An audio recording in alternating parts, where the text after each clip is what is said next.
Hi, this is Steve from yourcreativelife.com talking today and in the next series of videos about something I call writer's room weirdness. Say that three times fast. Writer's Room Weirdness is a series of videos for you guys talking about weird things and challenging things that happen in writers' rooms and what you can do about it to keep your feet on the ground and keep your creative juices flowing.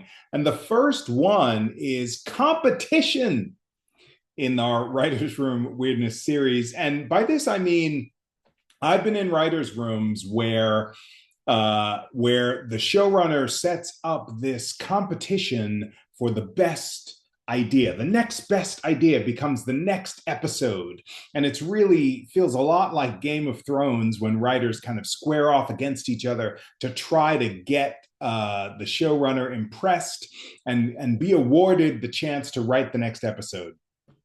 I don't think it's a great way to go, primarily because I think it's more opportunity, more groundedness, better for me as a creative person to really think about all of us rowing together and not competing against each other.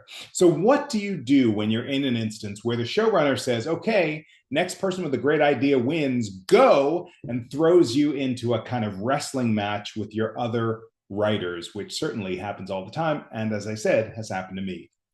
Here's what I think you do with that. I think you do your absolute best, and B, you stay as non competitive as possible. What does that mean? It means that I do not think in terms of wanting to beat out my fellow people. I just think in terms of coming up with a really juicy idea. And I search my heart and soul similarly to the way that I do when I'm not on a show to just find something that's really interesting to me. What do I find cool or vibey or fun or resonates with my dreams or my soul or my heart or things I'm thinking about?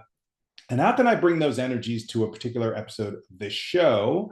I will do that to the best of my ability. Many times I'll brainstorm, I'll write stuff down. I may watch things. I may write on Post-its. I may write on a tablet. I may, get into Microsoft Word or Scrivener or Final Draft and just like put down some words. I might look around my office and see what the inspirations are or think about my favorite stories. And then I'll come up with a couple of ideas really generated, genuinely from my heart and see how they land without really thinking about the notion of, beating up my fellow writer.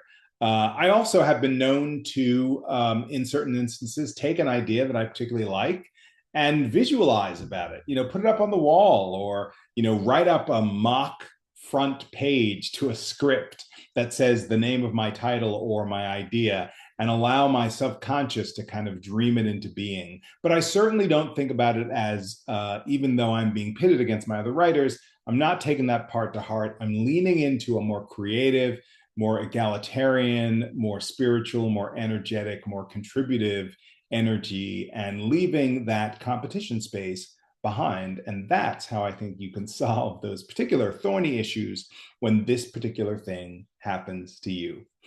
Thanks for watching. Check out yourcreativelife.com for all things soup to nuts about what I'm up to and how I can help you in your writing life. Thanks for watching. See you next time.